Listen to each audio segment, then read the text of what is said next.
Bismillahirrahmanirrahim.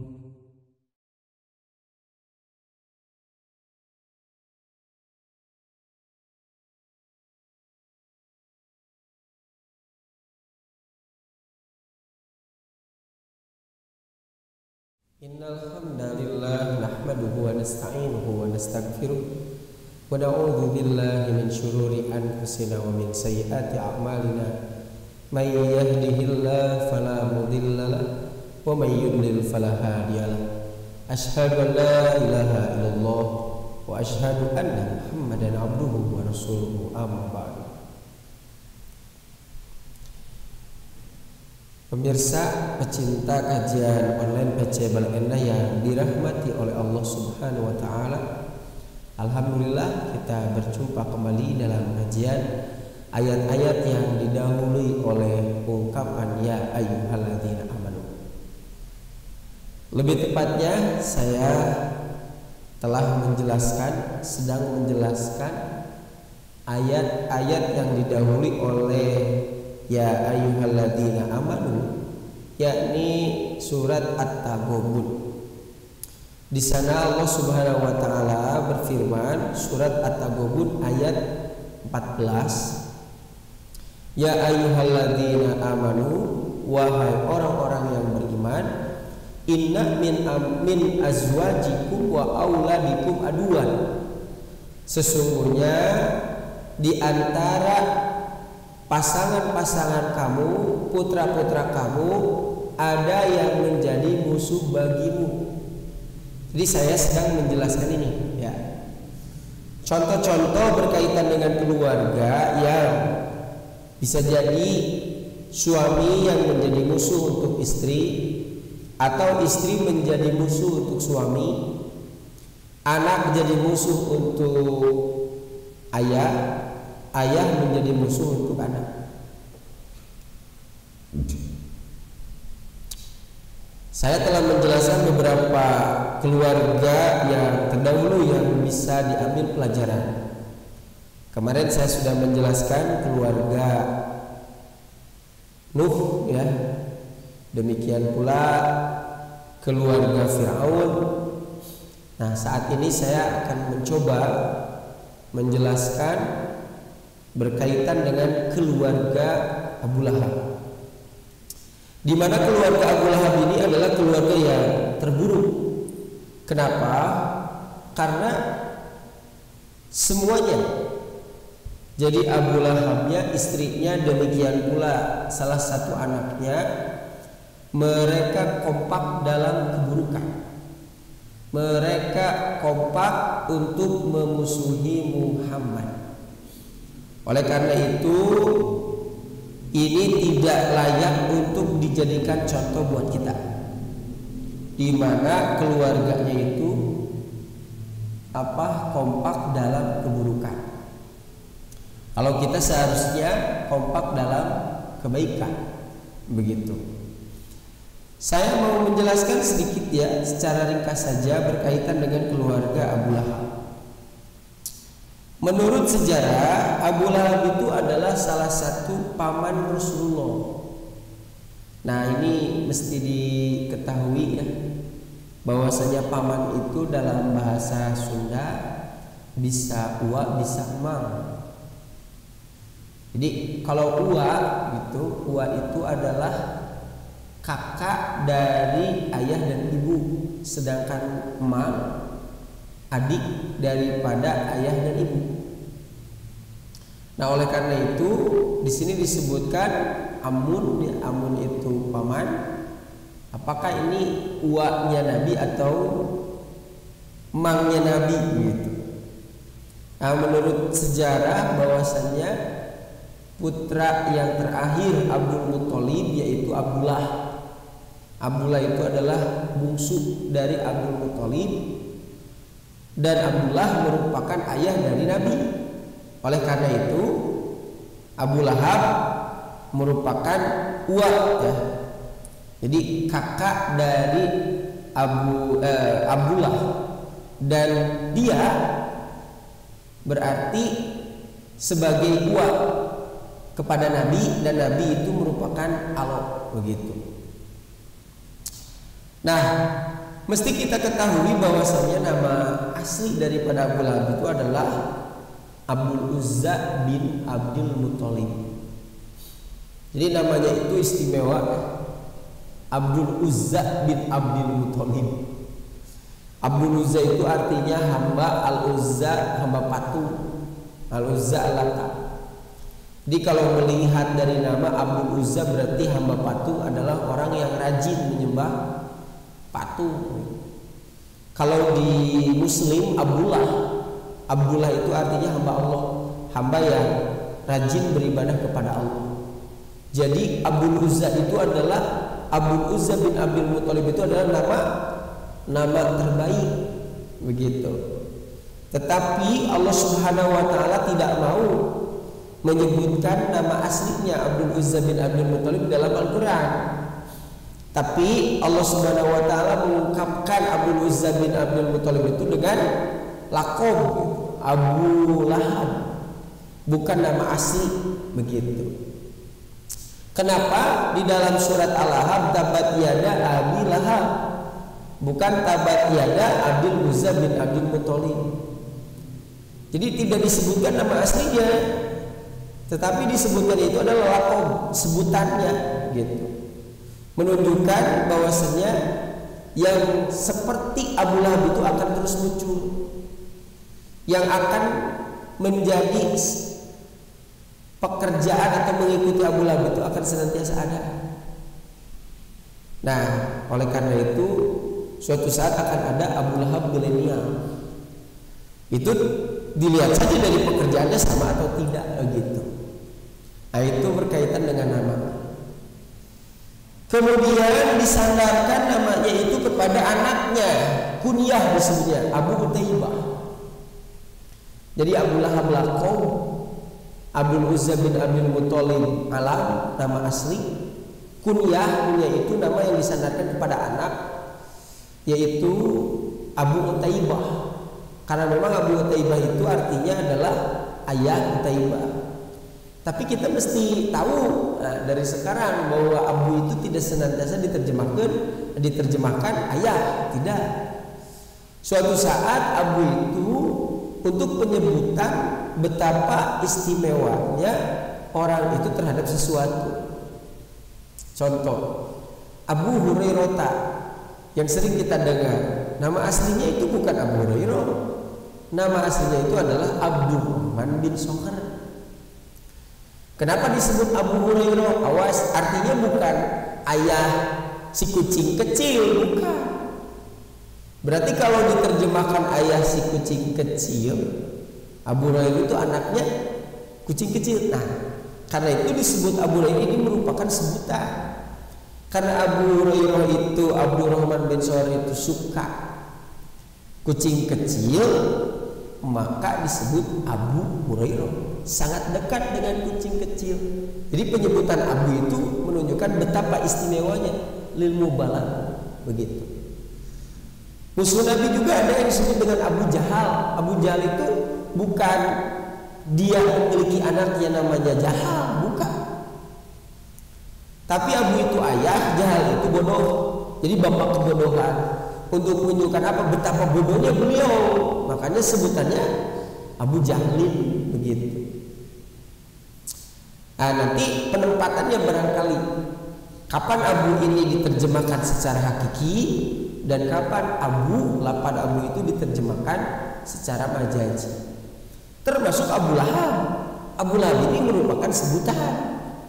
Nah, Ibnu Katsir mengatakan kenapa disebut Abu Lahab? Karena wajahnya itu menyala, merah wajahnya itu seperti api, begitu. Lahab itu artinya berkobar. Jadi Abu Lahab itu ayah yang berkobar. Nah, bukan berarti Abu Lahab itu anaknya Lahab, bukan. Tetapi untuk menunjukkan betapa merahnya wajah Abu Uzza bin Abdul Muthalib, maka disebutlah Abu Lahab. Itu mesti kita ketahui. Nah, itu berkaitan dengan nama. Sedangkan pekerjaannya bagaimana? Ini pekerjaannya. Pekerjaannya adalah kana kathirul adiyati li Rasulillah sallallahu alaihi wasallam. Jadi pekerjaannya itu adalah dia adalah seseorang yang banyak menyakiti Rasul, padahal Rasul itu adalah alokna, keponakan, anak dari adik Abu Lahab, yaitu Abu Lahab. Menghina dan mencelanya, demikian pula agamanya. Jadi Abu Lahab itu terkagok gitu, langsung semuanya benci kepada Muhammad. Ada orang itu yang benci kepada orangnya saja, tapi agamanya tidak. Ada juga orang yang bencinya itu kepada agamanya, tapi orangnya tidak. Nah, kalau Abu Lahab itu dua-duanya, benci kepada Muhammadnya, benci kepada agamanya. Sedikit di sini dijelaskan pekerjaan daripada Abu Lahab ini ada dalam hadis riwayat Ahmad. Pekerjaan daripada Abu Lahab itu adalah senantiasa menggagalkan dakwah Rasulullah. Ini yang saya katakan. Jadi yang membubarkan pengajian, yang senantiasa menggagalkan dakwah. Jadi jangan aneh kalau misalkan sekarang ada, dulu juga ada. Siapa itu Abu Lahab? Makanya membubarkan pengajian, menggagalkan dakwah itu adalah sunnah. Sunnah siapa? Sunnah Abu Lahab. Siapa yang mengikuti, maka orang tersebut akan sama dengan Abu Lahab. Makanya saya katakan bahwasanya Abu Lahab itu disebut di dalam Al-Quran tidak nama aslinya, karena bisa jadi karakter perbuatannya diikuti oleh orang-orang yang ada di zaman yang akan datang terus. Itu berkaitan dengan Abu Lahab. Mau tahu istrinya? Ini istrinya. Istrinya adalah salah satu pemimpin perempuan Quraisy. Jadi istrinya saja merupakan pemimpin perempuan Quraisy. Istrinya. Jadi pengaruh daripada istri Abu Lahab itu sangat besar, karena dia adalah pemimpin dari perempuan-perempuan Quraisy. Nama aslinya adalah Arwah binti Harith bin Umayyah. Apa tugasnya? Ini tugas daripada istri Abu Lahab, yaitu membantu suaminya dalam kekufuran dan penolakan. Jadi dia sebagai pembantu. Untuk siapa? Untuk suaminya yang kufur kepada Nabi. Jadi kalau misalkan Abu Lahab habis ide untuk mencaci Nabi, maka diberi ide oleh siapa? Oleh istrinya. Jadi kalau misalkan Abu Lahab itu kehabisan cara untuk menyakiti Rasul, nah ini nih sebagai apa? Sebagai kompor gitu. Buat apa? Buat berkobarnya kebencian Abu Lahab kepada Nabi. Makanya dalam Quran istrinya kan disebutnya wa muratuhu hamalatal hatab. Istrinya itu sebagai tukang kayu bakar. Istrinya itu sebagai tukang kayu bakar. Yang dimaksud istrinya sebagai tukang kayu bakar adalah fungsi daripada kayu bakar adalah menambah, mengobarkan api yang tadinya akan padam. Kalau dalam bahasa kita ngomporan istri Nabi.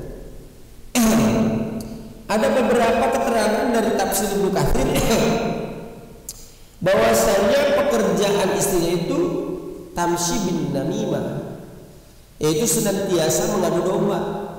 Jadi antara Nabi dengan yang lain tidak ada masalah gitu. Maka ini yang menjadi apa? Yang menjadi provokatornya gitu, supaya Nabi dan yang lain bermasalah. Demikian pula tadau syauka pitoriki Rasulullah, yaitu senantiasa meletakkan duri di jalan Rasulullah. Jadi kalau misalkan Muhammad ini mau berangkat ke jalan ini gitu, nah sebelum berangkat itu sudah dipasang, itu sudah diletakkan duri-duri yang akan menyakiti Muhammad. Bahkan yang lebih istimewa lagi adalah ini saatnya dia dikatakan oleh Sayyid Al-Musayyab, karena li ummi Jamil kiladatun pahirun. Jadi istri Abu Lahab itu Ummu Jamil ya. Disebut Ummu Jamil, namanya itu Ummu Jamil, memiliki kalung yang megah. Kalung yang megah. Jadi istri Abu Lahab itu memiliki kalung yang megah.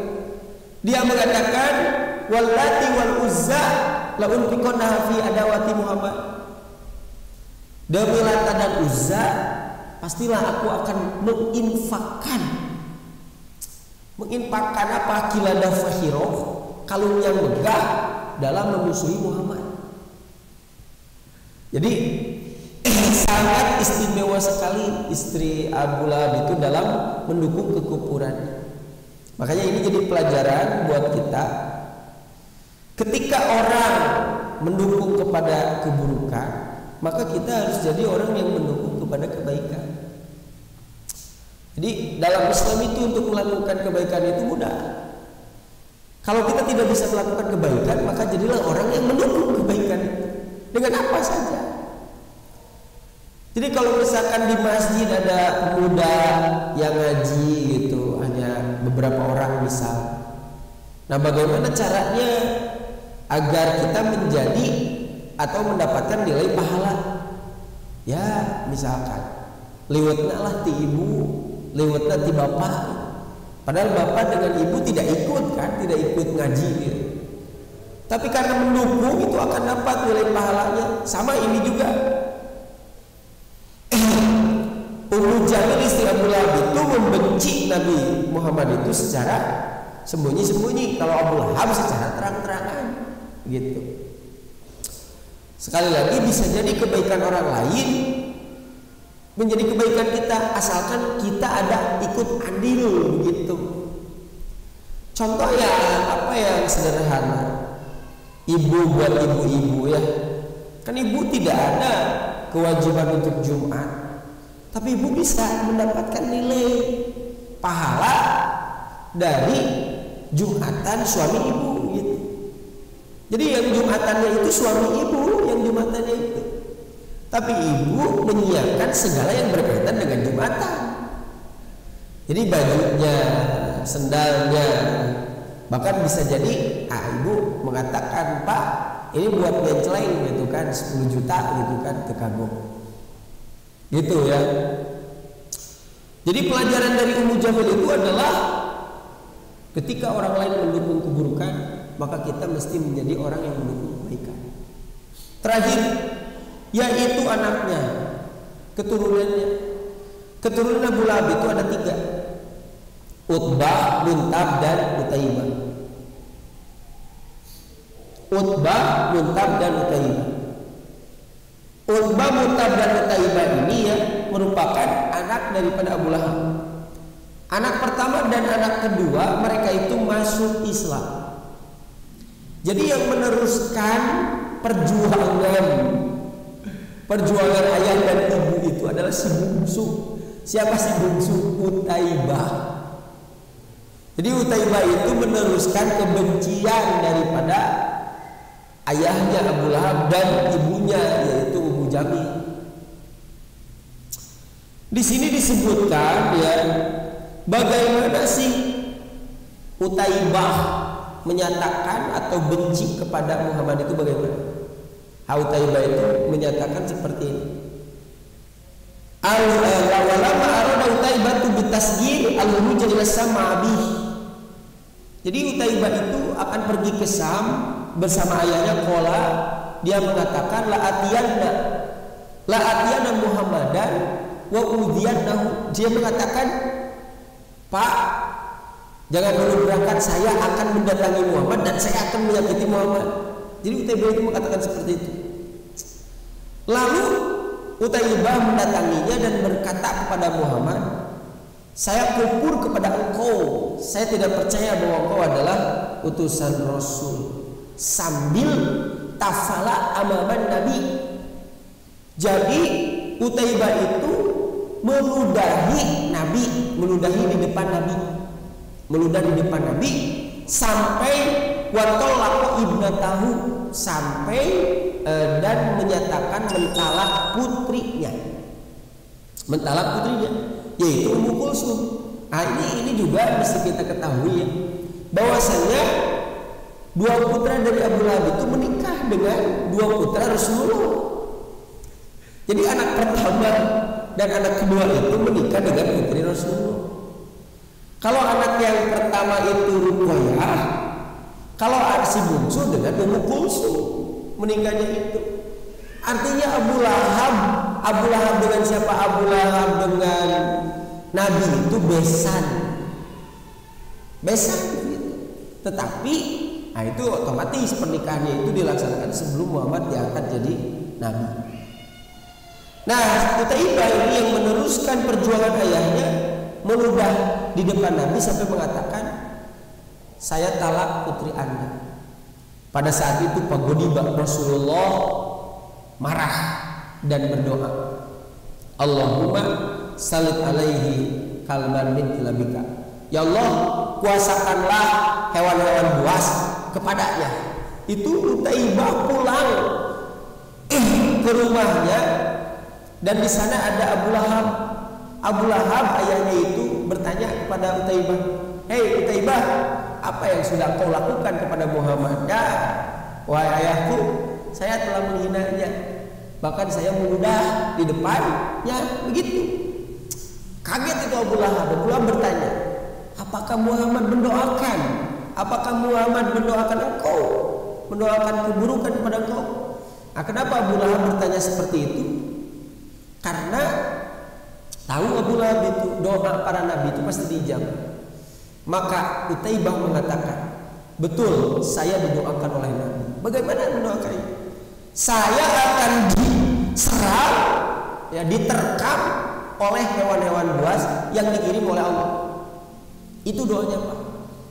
Nah, seketika itu Utaibah itu mau pergi kemana saja. Dia itu sering apa? Ada bodyguard. Jadi sekarang kalau mau pergi kemana, maka ada bodyguard. Jadi pergi ke sini ada bodyguard beberapa orang yang akan menjaga Utaibah. Qadarullah merupakan kepastian daripada doa Nabi dikabulkan. Maka akhirnya fakta Rasulullah SAW, singa menerkam Utaibah. Apa pelajaran yang bisa kita ambil daripada Utaibah, anak Abu Lahab dan anak Abu Lahab dan Ummu Jamil? Pelajarannya adalah ketika orang lain menyiapkan generasi perusak Islam, maka kita mesti menyiapkan generasi pembela Islam. Segala kebaikan-kebaikan yang telah dimiliki oleh orang tua, silakan untuk diajarkan kepada para anak. Anak terus meneruskan apa perbuatan kebaikan-kebaikan yang telah dilakukan oleh orang tuanya. Supaya apa? Meskipun ayah dan ibu sudah tidak ada. Sekali lagi, meskipun ayah dan ibu sudah tidak ada, tetapi setiap perbuatan yang telah ia lakukan berupa kebaikan, lalu kita meneruskan, akan sampai kebaikannya, pahalanya kepada mereka. Bukankah Nabi mengatakan, apabila seseorang meninggal, maka semua amalnya terputus. 3 perkara yang pahalanya akan terus mengalir. 1, sedekah jariah. 2, ilmu yang bermanfaat. Yang ketiga adalah anak yang soleh yang mendoakan. Mesti kita sadari, apa? Kita pasti mati, tetapi kebaikan harus senantiasa hidup. Artinya kita tidak boleh memiliki amal yang hanya sekedar dilakukan ketika kita hidup saja, tetapi kita mesti beramal, memiliki amal yang senantiasa hidup padahal kita telah mati. Nah, barangkali itulah yang bisa dijelaskan berkaitan dengan keluarga Abu Lahab yang sangat buruk sekali, yang kita bisa mengambil pelajarannya dari mereka. Makanya ini adalah keluarga yang binasa. Bagaimana kita menjadi orang keluarga yang bahagia? Maka sebaliknya, kompak dalam kebaikan. Ketika keluarga Abu Lahab kompak dalam keburukan, maka kita mesti sebagai keluarga kompak dalam kebaikan. Demikian aku qauli hadza wa astaghfirullah wa lakum. Assalamualaikum warahmatullahi